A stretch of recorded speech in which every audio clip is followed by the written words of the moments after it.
Hi, my name is Omar Mohamed. I am the co-author of When Stars Are Scattered with Victoria Jamieson. I'm going to read the first chapter of When Stars Are Scattered, and I hope you enjoy it. Here it goes, chapter 1. My brother and I live here in a refugee camp in Kenya, in Africa. The camp is called Dadaab. We were not born here. Hassan and I were born in Somalia. Some people here are from Ethiopia or Sudan or other places in Africa. But we all have one thing in common. We had to leave our homes because we were afraid for our lives. Some people who live here hope they will be sent to America or Canada or some other place to live. Not me though. I just want the war in Somalia to end so we can go back home. Our mom will be able to find us there. The Dadaab is so big. It is actually made up of 3 separate camps. You can take a bus from one camp to another, or you can walk for about 4 hours there. Hagardera, which is named after the big tree. There is Dagahle, named after I don't know what. I live in Ifo camp, which in English roughly translates to City of Light. Do not let the name fool you, though we do not have electricity here. After so many years, with so many people living here, Ifo is more like a city than a camp. We have a market, schools, mosques, hospital, everything. Refugee camps are supposed to be a temporary place to stay until it is safe to go back home. I guess no one expected the war to last so long, though, because Hassan and I have been here for 7 years. There are a lot of bad parts about living in a refugee camp. There's not a lot of food here, so Hassan and I are always hungry, and it is hot. But for me, one of the worst parts of living in a refugee camp is it is really boring. Every day is basically the same. The first thing I do every day after morning prayers is I fetch water that can take hours. There is only one water spigot, and it is only open a few hours a day, so there is always a really long line. After that, I clean our tent and make sure anything valuable is hidden away. Then Hassan and I go to Fatuma's tent. She makes us tea. If there's anything to eat, we eat. I ask around, and I found another pair of pants for you and Hassan, and I'm afraid you will have to wait for shoes. Truth be told, Hassan would rather be pantless. Put them on. Hi Omar, hi Jerry. That's my best friend Jerry. I have known him practically my whole life. Soccer after school, right? Yeah, for sure. Jerry used to stay home like me because he was sick. That's how he got his nickname. Jerry is a name for someone who limps, but now he goes to school with a lot of other kids from our block. I have never gone to school. I have always stayed home to take care of Hassan. I am the oldest, so it is my job to protect him. But I wonder what school will be like. Come on, let's go to the building pit. Building pit is a nice way to describe this place. It is really just a battle where we play in the mud. You have to be creative in a refugee camp. You make the bricks. Hassan and I will build the house. 1, 2. 2 bricks plus 2 bricks equals 4 bricks. Even though I have never gone to an actual school, my mom taught me all my numbers when I was small. I keep practicing so I won't forget. He can't say, but I can tell Hassan is impressed by my amazing math skills. Hassan can talk ever since he was a baby. He only ever said one word, Hoyo. But he makes a lot of noises and we understand each other. The doctors say Hassan is doing better now. He used to have a lot of seizures when he was younger. Those were really scary, but he hasn't had one in a while. I don't like to think about those seasons. I don't know what I will do without my brother. He makes life here bearable. Hassan and I always play the same game at the building houses. It takes almost all day to do it properly, but finally finished. Now this is our house. It is big enough for you, me, Fatuma, and Mama. Over there, our conference. And way over there is where we keep the goat. We have 100, not 200 goats. And that is the school. In the afternoon, I will go to school and you will go home and help Mama with the goats. Look, we have a nice soft mattress to sleep on. It feels like a cloud. You got room on that mattress for me. Scott over. All of a sudden, the ground starts to shake and the dust kicks up. This can only mean one thing. The other A2 boys are home from school. Come on, it is soccer time. There are a lot of kids living here in A2. Like Jerry, a lot of them go by nicknames. Since many Somali names are similar, that Tall Ali, for example, and he's short Ali. I have a nickname too. Hey Dante, you gonna play with us or Limpy here? Dante means someone who kind of keeps to themselves. It was my dad's nickname too. Back in Somalia, one of my neighbors told me that, so I guess he was kind of quiet like me, so I don't mind if kids pick on me for being quiet if it means I'm like my dad. Limp or no limp, Jerry can run, cycle around you. Tall Ali, I'm on his team.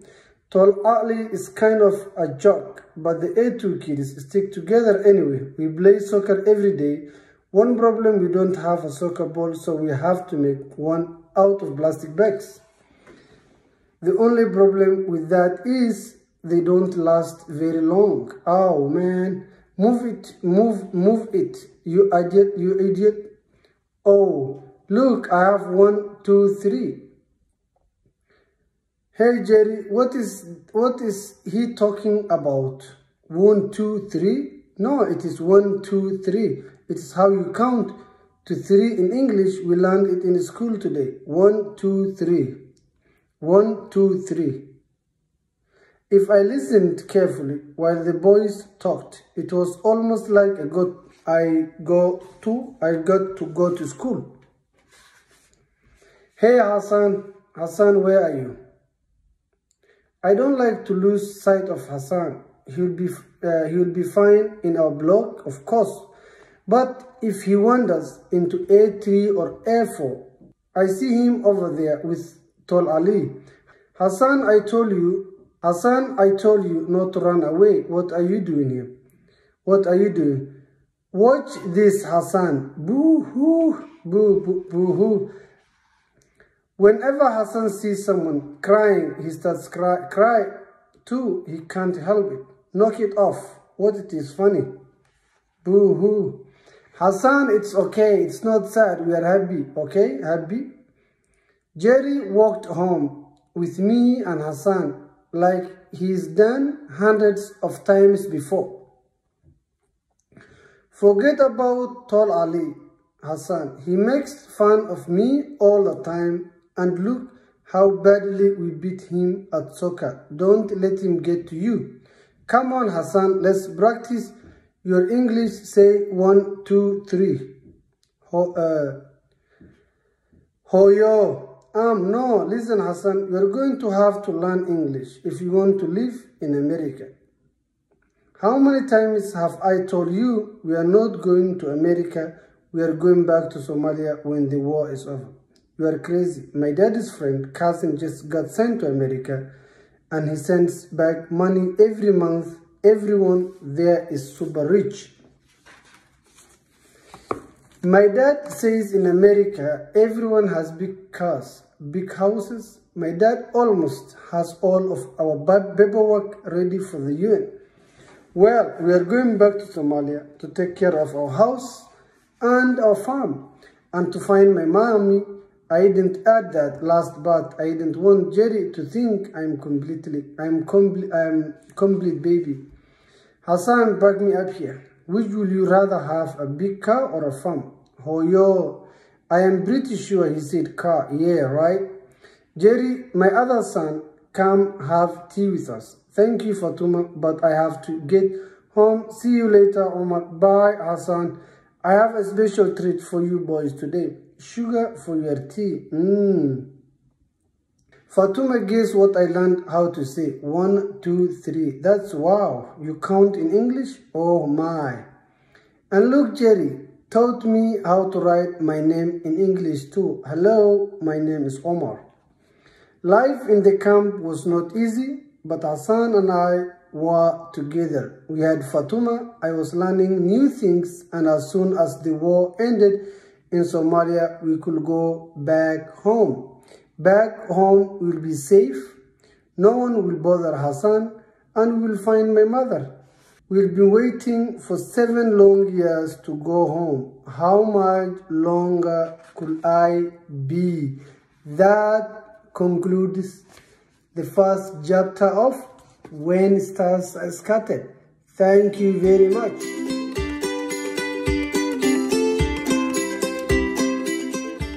Hello, I'm Victoria Jamieson. I am the co-creator of the middle grade graphic memoir, When Stars Are Scattered, co-written with Omar Mohamed.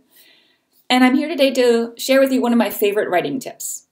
So this writing tip may not sound like much, but it's one of my favorite things to do when I'm brainstorming for a new project or when I get stuck in the middle of a project I'm working on. So this is my writing tip. Get yourself a sheet of paper, and on the top of the sheet of paper, you write 2 words.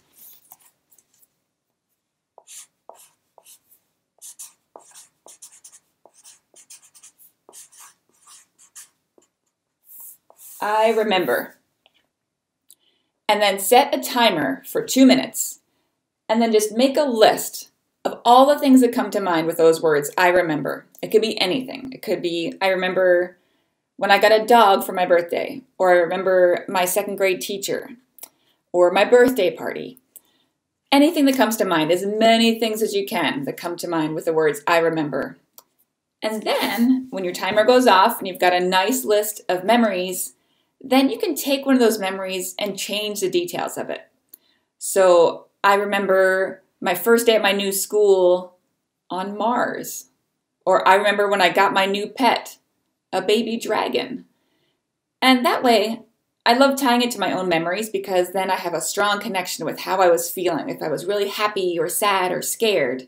And then you can put those emotions into your story no matter where it takes place. So I hope you'll give it a try. And I hope you'll keep writing and sharing your stories with people around you. Thanks.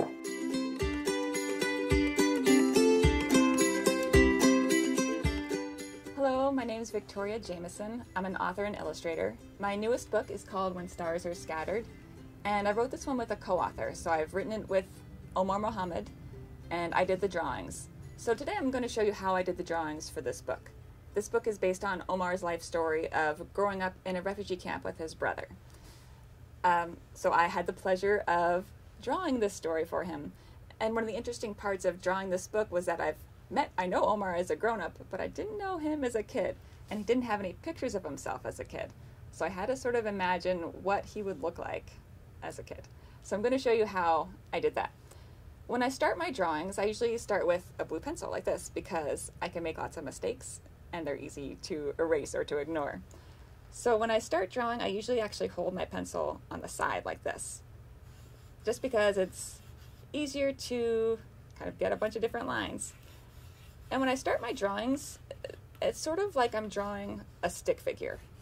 So when I meet people and tell them that I draw books, one of the first comments I usually get, usually from grown-ups, is they'll say, "Oh, you're so lucky, I wish I could draw. I can only draw stick figures."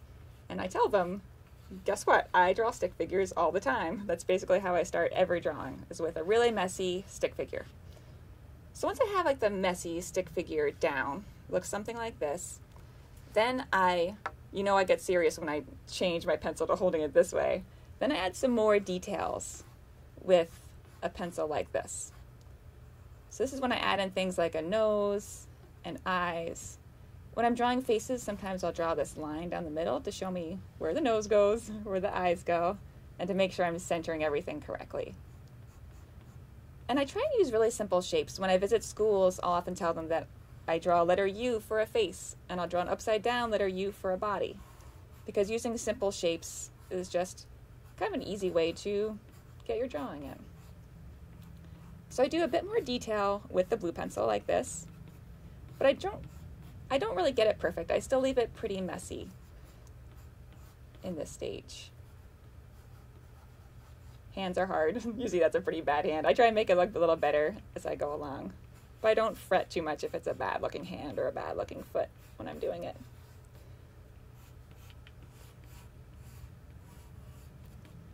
So that's kind of how I start. And usually when I do my art for my books, I'll use a brush and some ink. But right now, I'm going to use a pen. I also use pens.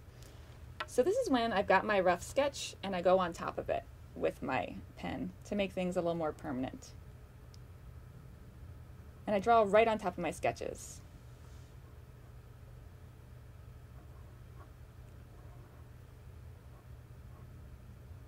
So you can see that I've sort of left off the hair.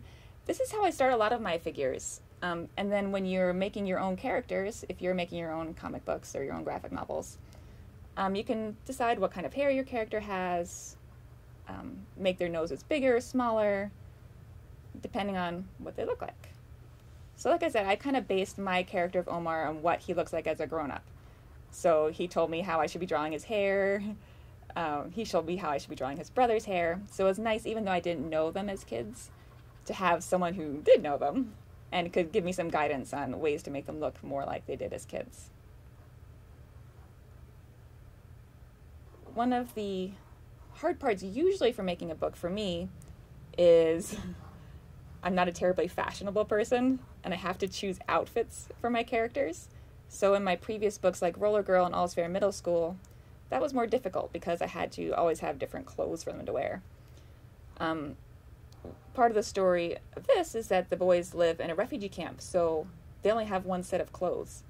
So that made my job easier in some ways because I only had one outfit to remember to draw. The outfit that he's wearing. Something I tried to do throughout the book, if you read When Stars Are Scattered, when you look at the color version, Omar's always wearing a red shirt. And that was a way to kind of set him apart from everyone else. So you had like an easy way of telling which kid was which. So Omar's always wearing red, and Hassan, his younger brother, is always wearing blue. So you notice I'm drawing in black and white, and I do all my final art in black and white. For this book, we had a colorist named Iman Getty. So I would send her a black and white drawing when it was finished, and she would help me by kind of coloring it in, just like you would a big coloring book. Except she did it digitally. She would scan it into the computer and use Photoshop to add her colors.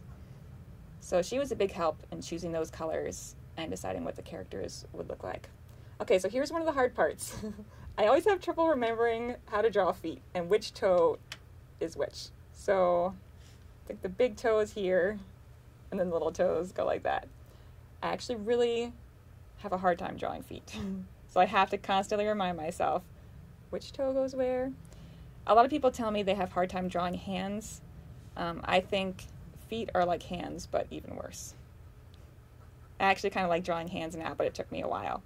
I had an art teacher who said he could not draw ears for the life of him, so he just spent a month, and every day that month he drew an ear a day, and then by the end of the month he was better. So don't worry too much if there's something you're not good at drawing, because it doesn't mean you're not an artist. It just means you need to practice drawing that until you get better at it. That's my job, just practicing drawing until I get better. And I try and get better with each of my books and how I draw kids and animals, cars. Cars are my big problem for me. That's about it. That's a picture of young Omar. So I hope you've enjoyed seeing my drawing process. I hope it encourages you to try drawing your own comics, your own graphic novels. Even drawing stick figures is fine. That's how I start off. I think the most important thing is to tell your story and draw your pictures. And yeah, the world needs to hear your stories. So I hope that you'll share them. Thank you.